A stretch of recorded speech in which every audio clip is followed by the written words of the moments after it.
World test championship final में Australia को पहली पारी के आधार पर 173 रनों की बढ़त मिली है।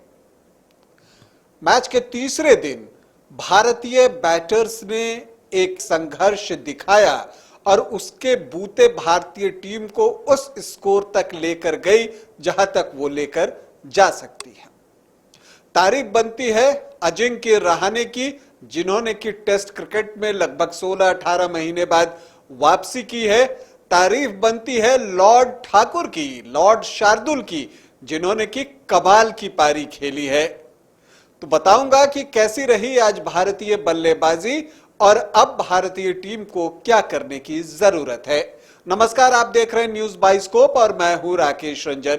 भारत और ऑस्ट्रेलिया के बीच WTC का फाइनल ओवल में खेला जा रहा है। ऑस्ट्रेलिया ने पहली पारी में 469 रन बनाए थे। जवाब में दूसरे दिन भारतीय टीम की आधी टीम जो है वो 151 रनों तक लौट गई थी। तीसरे दिन जब खेल शुरू हुआ तो भारत का स्कोर था 151 रन 5 विकेट के नुकसान पर। KS भरत और अजिंक्य रहाणे क्रीज पर थे और इन दोनों के बीच एक लंबी साझेदारी की उम्मीद थी, लेकिन यह साझेदारी चली नहीं। एक रन ही बने थे कि 152 के स्कोर पर KS भरत अजिंक्य रहाणे का साथ छोड़कर वापस पवेलियन चले गए।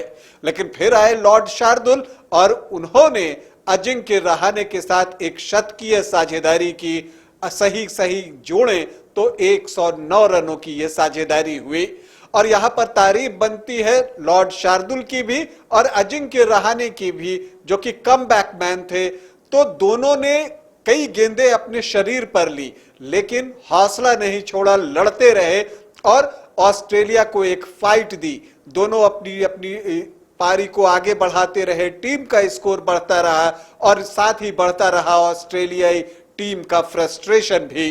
खैर, आखिरकार अजिंक्य रहाणे शतक बनाने से 11 रनों से चूक गए। उन्होंने 89 रन बनाए, लेकिन इससे पहले उन्होंने अर्धशतक ठोक दिया और एक खास रिकॉर्ड अपने नाम किया। खास रिकॉर्ड क्या कि वर्ल्ड टेस्ट चैंपियनशिप के फाइनल में अर्धशतक लगाने वाले वो पहले भारतीय बने हैं।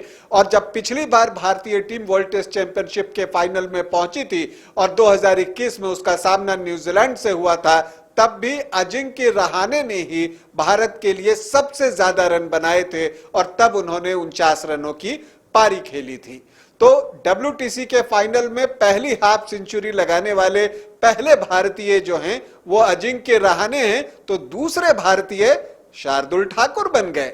शार्दुल ने 51 रनों की पारी खेली, बेशकीमती पारी है और जिस तरह का संघर्ष दोनों ने मिलकर दिया, यह निश्चित तौर पर ऑस्ट्रेलियाई टीम को फ्रस्ट्रेट कर रहा था। मोहम्मद शमी ने भी एक उपयोगी पारी खेली, लेकिन आखिरकार भारत की पहली पारी 296 रनों पर समाप्त हुई और इस तरह से ऑस्ट्रेलिया को पहली पारी के आधार पर 173 रनों की बढ़त मिली है।